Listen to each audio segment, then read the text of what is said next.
Je m'appelle Amélie Dubois. J'ai 35 ans, je suis chef de projet dans le domaine des technologies de l'information, et je vis seul dans un appartement en copropriété à Bordeaux, en Nouvelle-Aquitaine. À Noël dernier, je suis entré dans la maison historique de ma famille, l'air chargé d'odeurs de pain et de cannelle, m'attendant à de la chaleur. Au lieu de cela, j'ai reçu un coup de poignard en plein cœur. Mon père s'est penché au-dessus de la table de la salle à manger, ses yeux brillants de cruauté, et a dit, « Si nous n'avions pas pitié de toi, Amélie, tu ne serais même pas ici. » Le silence s'est fait dans la pièce. Ma mère a eu un sourire narquois. Ma sœur a renchéri, la voix tranchante, « Ouais, tu as de la chance qu'on t'ait même invité. » J'ai senti chaque mot me transpercer, se tordant comme une lame dans ma poitrine. Je n'ai pas pleuré. Je n'ai pas supplié. J'ai simplement pris une gorgée de vin, laissé un sourire se dessiner sur mes lèvres, et je me suis levé tranquillement. À cet instant, j'ai su que tout avait changé. Et des heures plus tard, assise seule dans mon appartement, j'ai fait quelque chose qui garantirait que ma famille ne me verrait plus jamais de la même manière. Si votre propre famille se moquait de vous et vous humiliait de la sorte, que feriez-vous? Lui pardonneriez-vous, vous éloigneriez-vous, ou la feriez-vous payer? Partagez votre réponse dans les commentaires ci-dessous. Depuis plus d'une décennie, c'est moi qui maintiens ma famille à flot. Tout a commencé avec un fonds d'investissement familial que j'ai créé après avoir décroché mon poste de chef de projet en technologie de l'information. J'avais 25 ans, fraîchement sorti de mes études supérieures et assez naïf pour penser que mettre notre argent en commun nous rapprocherait. J'y ai versé mes économies 19 000 € pour commencer tandis que mon père, Jacques, et ma mère, Sylvie, n'ont rien contribué. Ma sœur aînée, Chloé, et ma sœur cadette, Léa, n'ont pas participé non plus. Ma tante, Isabelle, a versé quelques centaines d'euros une fois, puis a agi comme si c'était un geste grandiose. Le fonds était censé couvrir les dépenses communes comme la maison familiale dans le quartier historique de Bordeaux, mais il est devenu tout autre chose, leur distributeur automatique de billets personnels. Je gérais chaque détail. Je payais les impôts fonciers de la maison, 2800 € par an, parce que mes parents prétendaient être à court d'argent. Je couvrais leurs factures de services publics, de l'électricité à l'eau, soit 470 € de plus par mois. Ma mère appelait, la voix désinvolte, disant que le chauffage allait être coupé. Je me connectais, transférais l'argent, et recevais un « merci » du bout des lèvres si j'avais de la chance. La plupart du temps, c'était le silence. Mon père ne l'a même jamais reconnu. Il se contentait de hocher la tête lorsque je venais en visite, comme si je faisais mon travail. Chloé était pire. Elle utilisait le fonds comme sa ligne de crédit personnel, sac de créateur, week-end à Biarritz, même un nouveau téléphone. Chaque année, des milliers d'euros disparaissaient. Elle m'envoyait un texto, et « tu peux couvrir ça », et je voyais des débits de 1850 € dans des boutiques ou 470 € pour des journées au spa. Je suivais chaque centime, mais la confronter était inutile. Elle levait les yeux au ciel, disait que j'étais obsédé par l'argent, et s'en allait. Ma tante Isabelle n'était pas aussi flagrante, mais ses virées shopping en ligne des centaines d'euros en vêtements, gadgets, et même des boîtes d'abonnements s'additionnaient. Elle ne demandait jamais, elle supposait simplement que je m'en occuperais. Puis il y avait Léa, ma sœur cadette. C'est une artiste, toujours à la poursuite d'un nouveau projet. Je payais ses fournitures d'art, ses frais de galerie, ses voyages pour développer son réseau à Paris facilement 950 € par mois. Elle me serrait dans ses bras, m'appelait sa sauveuse, mais n'a jamais proposé de me rembourser. Pas une seule fois. Je me disais que ce n'était pas grave. J'aidais ma famille, je maintenais la paix, je préservais l'héritage de notre maison. Mais au fond de moi, je savais la vérité. Il ne me voyait pas comme une sœur ou une fille. Il voyait un compte bancaire avec mon nom dessus. Je restais éveillé certaines nuits à vérifier le solde du fonds, le regardant diminuer. L'année dernière seulement, ils ont retiré 28 000 €. Je couvrais tout, piochant dans mes propres économies lorsque le fonds était à sec. L'hypothèque de mon appartement, les mensualités de ma voiture, ma propre vie, je jonglais avec tout ça seul. Pendant ce temps, mes parents organisaient des fêtes dans cette maison de Bordeaux. Chloé se vantait de son style de vie sur les réseaux sociaux. Léa poursuivait ses rêves, et Isabelle commandait une autre boîte de bougies. Personne ne demandait comment j'allais. Personne ne proposait de participer. Si j'en parlais, ma mère soupirait, « Amélie, tu es si douée avec les chiffres. Nous te faisons confiance. » confiance. Ce mot sonnait comme une gifle. J'avais passé des années à me convaincre que c'était ce que les familles faisaient, se soutenir mutuellement. Mais ce n'était pas du soutien. C'était de l'exploitation. Le souvenir de cette nuit dans la maison de ma famille brûlait plus fort que la colère que je portais. J'étais entré dans la maison en m'attendant à une chaleureuse réunion de fête. La salle à manger était comble, mes parents, mes sœurs, ma tante, mon cousin, et le petit ami de ma sœur aînée, Olivier Martin. Mon cousin, Jules Renaud, âgé de seulement 17 ans, était là aussi, faisant défiler son téléphone, évitant les adultes. Je portais une simple robe noire, rien de tape à accent graveleuil, mais je la trouvais élégante. J'avais passé des semaines à planifier mes échanges de cadeaux, espérant une soirée de complicité. Au lieu de cela, j'ai eu une place au premier rang pour assister à leur mépris. Le dîner a bien commencé. Nous étions assis autour de la table en acajou, les assiettes remplies de jambon et de légumes rôtis. Mon père découpait la viande, échangeant quelques banalités sur le temps. Ma mère passait la purée de pommes de terre, son sourire crispé. Puis Chloé s'est penchée en avant, ses yeux me scrutant comme si j'étais un article en solde. « Amélie, dit-elle, la voix dégoulinante de moquerie, tu as trouvé cette robe dans la benne d'une friperie. » La table est devenue silencieuse. Quelques fourchettes se sont arrêtées en l'air. J'ai forcé un rire, pensant qu'elle passerait à autre chose, mais elle n'a pas lâché. Je veux dire, sérieusement, on dirait que tu essaies de nous mettre dans l'embarras. Ma mère a enchaîné sans hésiter. Elle a laissé échapper un petit rire sec et moqueur, ses lèvres se retroussant alors qu'elle sirotait sa boisson. Honnêtement, Amélie, tu aurais au moins pu essayer d'avoir l'air présentable, dit-elle, son ton tranchant à travers la joie des fêtes. Mon père a hoché la tête, la mâchoire serrée comme s'il était d'accord avec une vérité tacite. Elle a raison, marmonna-t-il, sans même me regarder. Chaque mot atterrissait comme un coup de poing, lourd et délibéré. J'ai senti mon visage rougir, ma poitrine se serrer, mais j'ai gardé une expression neutre. Léa était assise en face de moi, picorant dans son assiette. Elle n'a pas ri ni participé, mais elle ne m'a pas défendu non plus.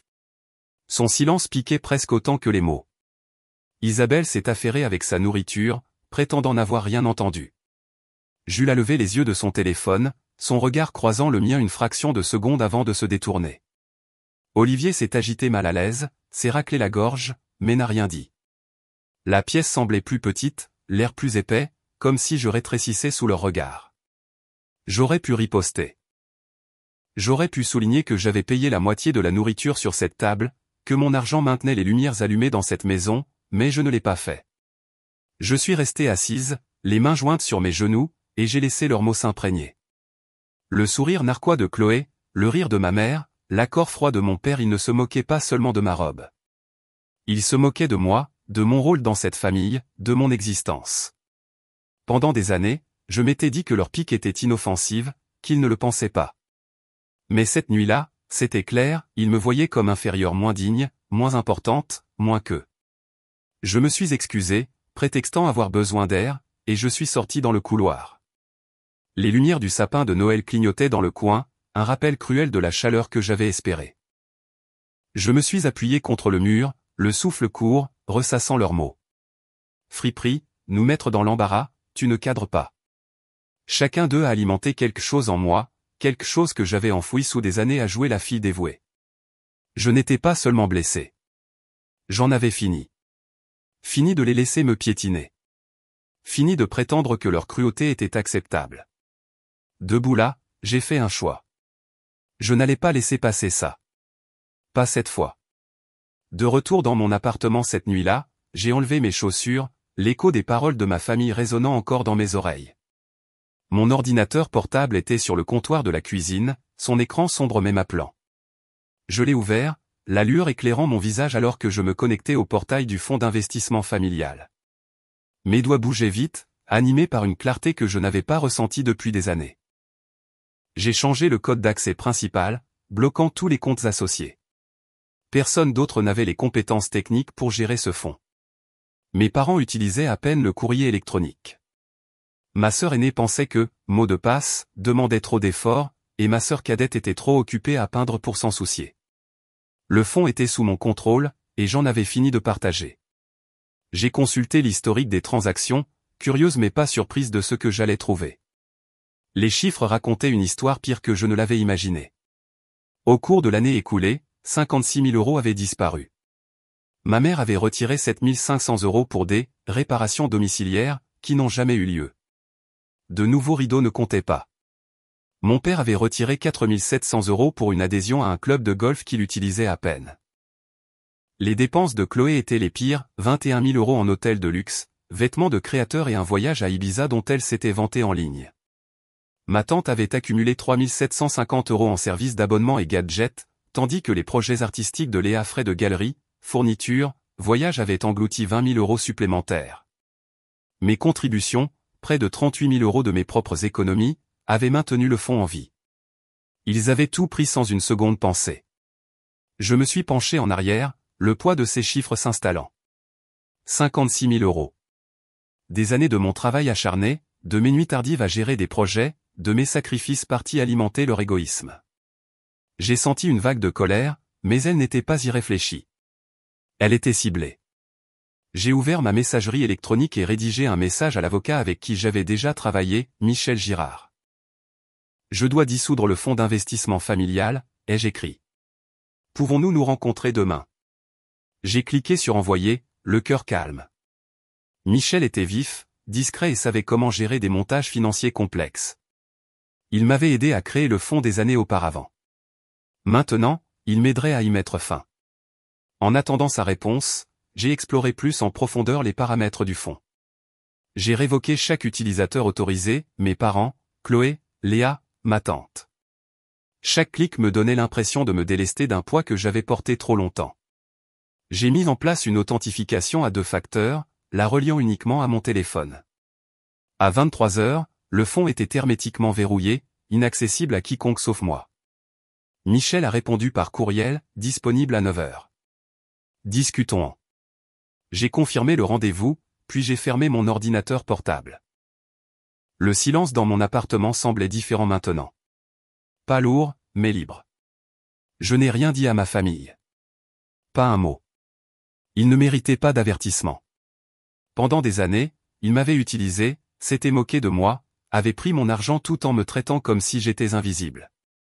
Les faux sourires de ma mère, les hochements de tête dédaigneux de mon père, les demandes sans fin de Chloé, le silence opportun de Léa, la cupidité discrète de ma tante, ils avaient tous joué leur rôle. J'ai pensé à les appeler, à leur donner une chance de s'expliquer, mais à quoi bon? Ils ne m'avaient jamais vu comme autre chose qu'une ressource. Je n'allais pas mendier leur respect maintenant. Assise là, fixant mon téléphone, j'ai senti un changement. Il ne s'agissait pas seulement d'argent. Il s'agissait de reprendre ma vie en main.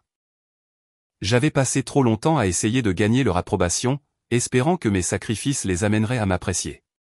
Mais cette nuit-là, j'ai vu la vérité. Leur amour avait un prix, et j'en avais fini de le payer. Verrouiller le fonds était ma première étape, mais le dissoudre serait la dernière. Je ne leur coupais pas seulement les vivres. Je me libérais. Le lendemain matin, mon téléphone a commencé à vibrer avant même que j'aie fini mon café. Je savais que la tempête arrivait. À 8 h, mon écran était inondé de notifications. Ma mère avait appelé 6 fois, laissant des messages vocaux que je n'ai pas pris la peine d'écouter. J'ai siroté mon café, laissant le silence de mon appartement de Bordeaux m'envelopper. J'avais verrouillé le fonds d'investissement familial la nuit dernière, et les retombées arrivaient plus vite que prévu. Je ne me sentais pas coupable, pas du tout. Ils avaient eu des années pour me traiter comme un membre de la famille, pas comme un portefeuille. Chloé a été la première à le sentir. Elle était allée au centre commercial Mériadec, probablement pour acheter un autre sac à main hors de prix, mais sa carte liée au fonds a été refusée à la caisse. J'ai reçu un texto furieux de sa part à 8 h 15, qu'est-ce qui ne va pas avec le compte? Règle ça maintenant. Je pouvais l'imaginer là, les joues rouges, serrant son téléphone pendant que le caissier haussait les épaules. Chloé n'avait pas l'habitude d'entendre « non ». Toute sa vie était bâtie sur mon argent, et maintenant ce filet de sécurité avait disparu. Je n'ai pas répondu. Laissez-la se débrouiller. Au même moment, mes parents ont été touchés. La compagnie d'électricité avait envoyé un avis à leur domicile de Bordeaux. La facture d'électricité, due la veille, n'avait pas été payée. Normalement, j'aurais couvert les 375 € sans une seconde pensée. Pas aujourd'hui. Mon père a essayé d'appeler, son numéro clignotant une fois avant que je ne le mette en silencieux. Le message vocal suivant de ma mère est arrivé, la voix tranchante. Amélie, la compagnie d'électricité menace de nous couper le courant.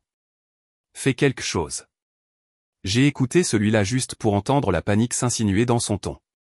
Elle ne demandait pas, elle exigeait, comme toujours. J'ai ouvert un texto, j'ai tapé « C'est le cadeau du Père Noël » et j'ai appuyé sur envoyer. Puis j'ai bloqué son numéro pour la journée. Je n'étais pas d'humeur pour ses excuses. Léa a envoyé un texto vers 8h30. Son message était plus doux, presque hésitant. Et, pourquoi je ne peux pas accéder au fond? Il s'est passé quelque chose? J'ai fixé les mots, attendant des excuses, un indice qu'elle comprenait comment elle avait profité de mon travail tout en restant silencieuse à la fête de Noël. Rien n'est venu. Sa question ressemblait à une autre demande pour que je règle les choses, que je continue de financer son art sans poser de questions. J'ai laissé son message en « lu ». Elle ne méritait pas d'explication. Pas encore. Je me suis adossé à mon canapé, la lumière du matin filtrant à travers mes stores. Les notifications continuaient d'arriver. Chloé a envoyé un autre texto, tout en majuscules, exigeant que je l'appelle. Je l'ai ignoré. La voisine de mes parents, Madame Bernard, m'a même envoyé un message sur les réseaux sociaux, disant qu'elle avait entendu ma mère se plaindre d'un malentendu de facturation. J'ai failli rire.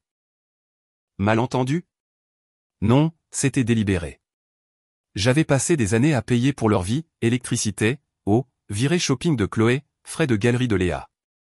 Pendant qu'ils se moquaient de moi, ils faisaient maintenant face à la réalité, et ce n'était pas mon travail d'amortir la chute.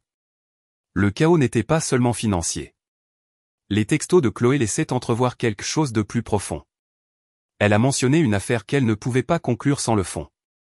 Je savais qu'elle avait lancé une sorte d'entreprise secondaire, probablement un autre stratagème pour paraître riche sans travailler pour l'être. Sans mon argent, ses plans s'effondraient. Mes parents, eux aussi, étaient en difficulté. Mon père s'était toujours vanté de la maison familiale, agissant comme s'il la gérait. Maintenant, avec les factures qui s'accumulaient, il allait devoir faire face à ses propres mensonges. Je me demandais combien de temps il leur faudrait pour réaliser que je ne viendrais pas à leur secours. Au fil de la matinée, j'ai ressenti un calme étrange. Leur panique n'était plus mon problème. Je leur avais tout donné argent, temps, patience et n'avais reçu que du mépris en retour. Verrouiller le fond ne consistait pas seulement à leur couper les vivres. Il s'agissait de tracer une ligne. Ils avaient supposé que je serais toujours là, prête à payer pour leurs erreurs. Mais j'en avais fini de jouer ce rôle. Laissez-les sentir le poids de leur choix, tout comme j'avais senti le poids de leurs mots. À midi, on a sonné à ma porte, de manière sèche et insistante. Je savais que c'était elle avant même de vérifier. J'ai ouvert la porte pour trouver Chloé debout là, les bras croisés, les lèvres pincées de colère. Elle avait conduit directement depuis le centre commercial, ses lunettes de soleil de créateur relevées dans ses cheveux, un sac de course pendant à son poignet vide, bien sûr. Ses yeux se sont plantés dans les miens, et je pouvais sentir la tempête gronder. Je me suis écarté, la laissant entrer dans mon appartement de Bordeaux, mais je ne lui ai pas offert de siège. Ce n'était pas une visite de courtoisie. Tu dois régler le problème du compte, dit-elle, la voix basse mais mordante, comme si elle retenait un cri. Ma carte a été refusée dans 3 magasins aujourd'hui. 3. Sais-tu à quel point c'était humiliant? Elle arpentait mon salon, ses talons claquant sur le parquet. Je me suis appuyé contre le comptoir de la cuisine, les bras croisés, la regardant s'effondrer. Pour une fois, je n'ai pas ressenti le besoin d'arrondir les angles. Je l'ai laissé parler, ses mots jaillissant en un flot ininterrompu.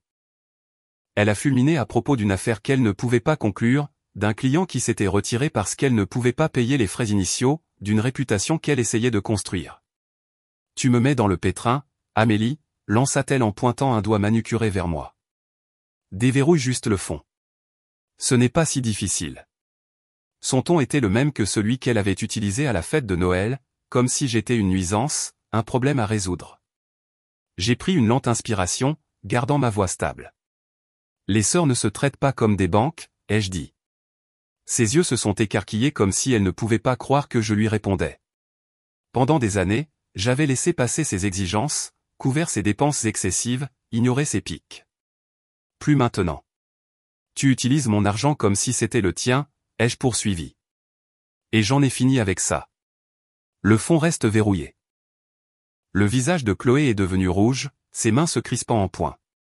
Tu en as fini? Se moqua-t-elle en se rapprochant.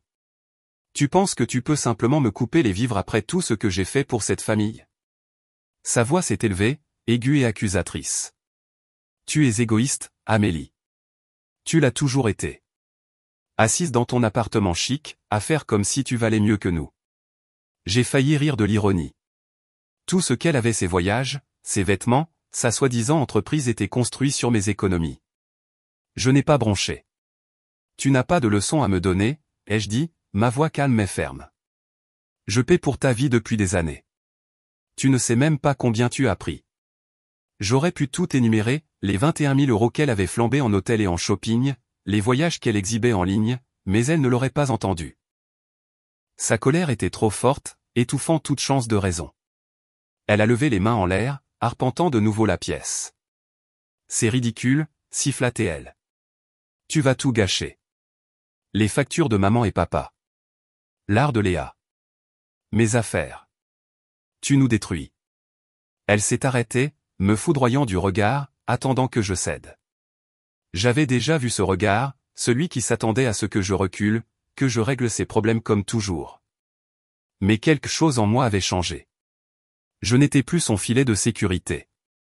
Sors, ai-je dit en montrant la porte. Chloé s'est figée, la bouche entr'ouverte comme si elle ne m'avait pas bien entendu. Je ne déverrouille rien. Débrouille-toi. Ma voix n'a pas tremblé, et pour la première fois, j'ai vu une lueur d'incertitude dans ses yeux. Elle n'était pas habituée à ce que je tienne bon. Tu le regretteras, cracha-t-elle en attrapant son sac. Tu n'es rien sans nous. Elle s'est dirigée d'un pas rageur vers la porte, ses talons résonnant plus fort qu'auparavant. Je l'ai suivie, ma main déjà sur la poignée. Alors qu'elle sortait, elle s'est retournée, le visage tordu de rage. Ce n'est pas fini, Amélie. J'ai fermé la porte avant qu'elle ne puisse en dire plus, le loquet s'enclenchant. Debout là, j'ai senti le poids de ces mots, mais ils ne m'ont pas brisé. Pendant des années, je les avais tous laissés définir ma valeur. Plus maintenant. J'avais tracé ma ligne, et je n'allais pas reculer. Cet après-midi-là, mon téléphone s'est allumé avec un message d'un expéditeur inattendu. Le texto d'Olivier est arrivé à 14 heures. Court, mais lourd. J'ai vérifié les registres du fonds. Tu étais la seule à y mettre de l'argent. Merci, Amélie. J'en ai fini avec Chloé. J'ai fixé les mots, pris au dépourvu. Olivier avait toujours été silencieux, assis en retrait lors des réunions de famille, mais il avait clairement été attentif. Je ne m'attendais pas à ce que quelqu'un remarque ce que j'avais fait pour la famille, encore moins le reconnaisse. Sa gratitude m'a touché plus que je ne l'aurais cru, une petite fissure dans le mur que j'avais construit autour de moi. J'ai répondu, de rien, et j'en suis resté là. Plus tard, j'ai appris par un ami commun qu'Olivier avait fait ses valises et quitté l'appartement de Chloé. Elle avait perdu plus que l'accès à mon argent ce jour-là. Le message de Léa est arrivé 1 heure plus tard, son ton plus doux que d'habitude. Je suis désolé de t'avoir prise pour acquise. Je n'avais pas réalisé à quel point tu portais tout pour nous. Je l'ai lu 2 fois, cherchant de la sincérité. Léa n'avait pas participé aux moqueries à la fête de Noël, mais son silence avait été tout aussi assourdissant. Elle avait dépensé mon argent pour son art, ses rêves, sans jamais demander comment je gérais tout ça. Ses excuses semblaient bien peu, et bien tard. Je n'ai pas répondu. Je n'étais pas prête à pardonner, pas quand les blessures étaient encore fraîches. Peut-être un jour, mais pas maintenant. Pendant ce temps, les retombées continuaient de s'étendre. La maison de mes parents a été plongée dans le noir ce soir-là lorsque la compagnie d'électricité a mis sa menace à exécution. L'électricité a été coupée, laissant Jacques et Sylvie se démener dans leur maison de Bordeaux. Une voisine m'a envoyé un texto, disant qu'elle avait vu mon père sortir un générateur, jurant à voix basse à propos du « coup d'Amélie ». Ma mère, comme on pouvait s'y attendre, racontait à qui voulait l'entendre que j'avais trahi la famille. Je m'en fichais. Ils avaient compté sur moi pour garder leurs lumières allumées, leur vie confortable, tout en me traitant comme une quantité négligeable. Maintenant, ils apprenaient ce que c'était que de se débrouiller seuls. Les pertes de Chloé s'accumulaient aussi. Sa soi-disant affaire, celle pour laquelle elle avait crié dans mon appartement, s'est complètement effondrée. Un contact de son cercle, quelqu'un que j'avais rencontré à une fête de fin d'année, m'a envoyé les détails par message. Chloé avait présenté une start-up, promettant aux investisseurs des retours rapides, mais sans mes fonds pour soutenir ses présentations tapa accent grave l'œil, il s'était retiré. Le contrat, d'une valeur de plusieurs dizaines de milliers d'euros, était perdu. Elle avait bâti son image sur de l'argent emprunté, et maintenant que la source se tarissait, sa crédibilité aussi. Je n'ai ressenti aucune sympathie. Elle m'avait traité d'égoïste, bueur ou world had been built on taking from me. Assise dans mon appartement, j'ai laissé la réalité de tout cela s'installer. Le message d'Olivier avait été une surprise, un rare moment où quelqu'un me voyait pour ce que j'avais fait. Mais cela n'effaçait pas les années passées à être utilisées, à être invisible pour les personnes qui étaient censées se soucier de moi. Les excuses de Léa, bien que plus douces, ne changeaient rien au fait qu'elle avait profité de mon travail sans une seconde pensée. La colère de mes parents, l'effondrement de Chloé, rien de tout cela ne me faisait sentir coupable. Cela me faisait me sentir lucide. Pour la première fois, je voyais la vérité sur ma place dans cette famille. Je n'étais pas leur sauveuse ni leur distributeur automatique. J'étais Amélie, et cela suffisait. La journée s'est terminée dans le calme. Mon téléphone a cessé de vibrer, les notifications s'estompant à mesure que la réalité de ma décision s'imposait à eux. Ils faisaient face aux conséquences dont je les avais protégés pendant des années. Je ne savais pas ce qui allait suivre, peut-être plus de colère, peut-être plus d'excuses, mais je n'avais plus peur. Je les avais portés assez longtemps. Maintenant, c'était à leur tour de se porter eux-mêmes. Un mois plus tard, je me suis installé dans ma nouvelle vie. Mon nouvel appartement dans le quartier historique de Bordeaux était plus petit, mais je m'y sentais chez moi. Le balcon donnait sur une rue calme bordée de platanes. J'avais commencé à peindre, mon chevalet installé près de la fenêtre où la lumière du matin se déversait sur la toile. Il ne s'agissait pas d'être doué, il s'agissait de créer quelque chose qui était à moi. Les après-midi, je m'occupais d'un petit jardin sur le balcon, encourageant des herbes et des fleurs à pousser dans des pots que j'avais choisis moi-même. Pour la première fois depuis des années, je vivais pour moi, pas pour les exigences des autres. Jules était le seul à garder le contact. Il envoyait des textos tous les quelques jours, partageant des nouvelles de sa vie à Paris ou me posant des questions sur mes peintures. Parfois, il appelait, sa voix chaleureuse racontant des histoires sur son nouveau travail dans une start-up technologique. J'appréciais son effort, la façon dont il ne forçait ni ne fouinait. Il avait été à la fête de Noël, silencieux mais observateur, et il ne m'avait jamais demandé de régler les choses pour la famille. Cela le rendait différent. Je n'avais pas à me justifier auprès de lui, et cela suffisait. Un matin, en arrosant mes plants de basilic, j'ai trouvé une lettre glissée sous ma porte. L'enveloppe n'avait pas de nom, pas d'adresse de retour, juste mon nom griffonné d'une écriture familière. Je l'ai ouverte, m'attendant à une autre demande, mais c'était plutôt des excuses. Les mots étaient vagues, désolé pour les erreurs passées, pour avoir pris les choses pour acquises, mais ils portaient un poids que je reconnaissais. Cela aurait pu venir de ma mère, de mon père, peut-être même de Léa ou de Chloé. Je ne me souciais pas de deviner. J'ai posé la lettre sur mon comptoir de cuisine et je l'ai laissée, sans réponse. Leurs mots ne pouvaient pas effacer les années passées à être utilisées, à être mises de côté. Je n'étais pas prête à les laisser revenir. Et peut-être que je ne le serai jamais. Debout sur mon balcon, j'ai réfléchi à ce que j'avais appris. Me respecter signifiait tracer des limites, dire non, et m'éloigner quand j'en avais besoin. J'avais passé si longtemps à essayer de maintenir ma famille unie, pensant que c'était mon travail de les maintenir à flot.